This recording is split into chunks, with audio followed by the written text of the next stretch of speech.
sport dünyasida tanılgan regbi oyuncusu Sunni Bill Williams Uyg'urlarga esdashligini bildirdi. Arsenalning cho'lpini Mesut O'zildan keyin dunyoning eng kuchli regbi oyuncusu Sunni Bill Williams Xitoyning Uyg'ur musulmonlarga qaratgan muomalasini aybladi. İslam dinini qabul qilgan Williams o'zining Twitter hisobida Xitoyning bayrog'ini tamsil qilgan bir qo'lning Sharq Turkistonni tamsil qilgan yana bir qo'lni qorlagan va u qo'ldan qalla eqiyotgan bir rasm ambahrilanib tajovuzchi Xitoy hukumatiga noroziligini bildirdi. U afsus, iqtisodiy manfaat insondan qimmatli bo'lgan zamonda yashayapmiz dedi. Mesut O'zilmi Twitter hisobida Uyg'urlarni tilga olib, zulmga sukut qilganlarni ayblagan edi.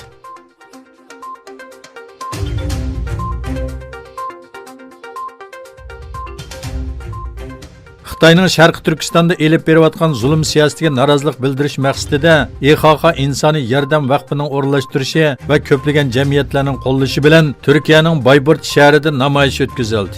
Bayburt yangi jami oldida qo'zg'algan namoyishchilar Turk dunyosi bog'chisi kaycha Xitoyga qarshi inkas bildirib keldi.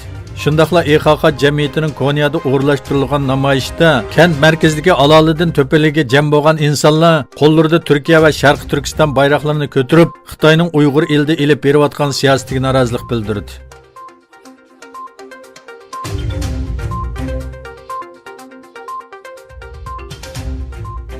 Ummatning qiyinchiligini hal qilish uchun Morokkoda qurilgan yordam hay'ati Arab dunyosi va islomiy jamiyatlarni Xitoyning zulmiga uchrayotgan Uyg'ur musulmonlarga yordam berishga chaqirdi.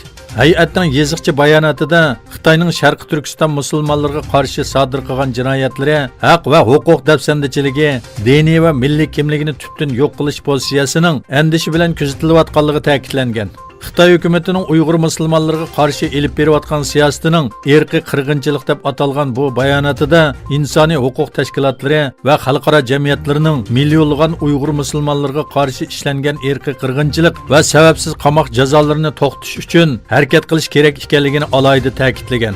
Shundaqla G'arbiy Afrika davlati Mo'ritaniyada Xitoyning Uyg'ur elida elib berayotgan huquq dafsandichilariga qarshi namoyish o'tkazdi. Onundan boshqa Bulg'ariston mufti yezig'chi bayonot e'lon qilib mundaq dedi. Xitoy hukumatining Sharq Turkistondagi musulmonlarga qarshi elib berayotgan assimilyatsiya, moddiy va ma'naviy zulmlarni ayblaymiz.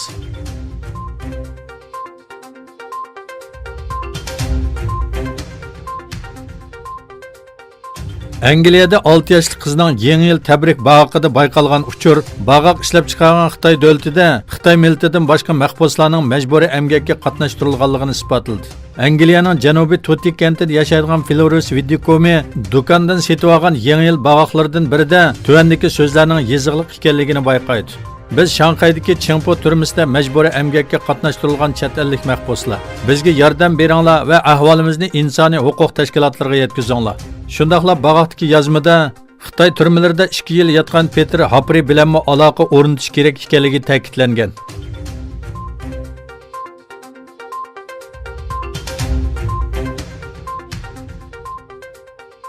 Birlashgan Davlatlar Tashkilotining savol-so'roqsiz sud masalalarini tadqiq qiluvchi doklaatchisi Agnes Kalamart Saudiya Arabistonlik gezitchi Jamal Qoshiqchi da'vosidagi qarorga norozilik bildirib, o'lim farmonini chiqargan kishilarning rohat yurib, savol-so'roq va sudga tortilmagan va adolatga mos kelmagan bu qaror ayblanarli bir xato.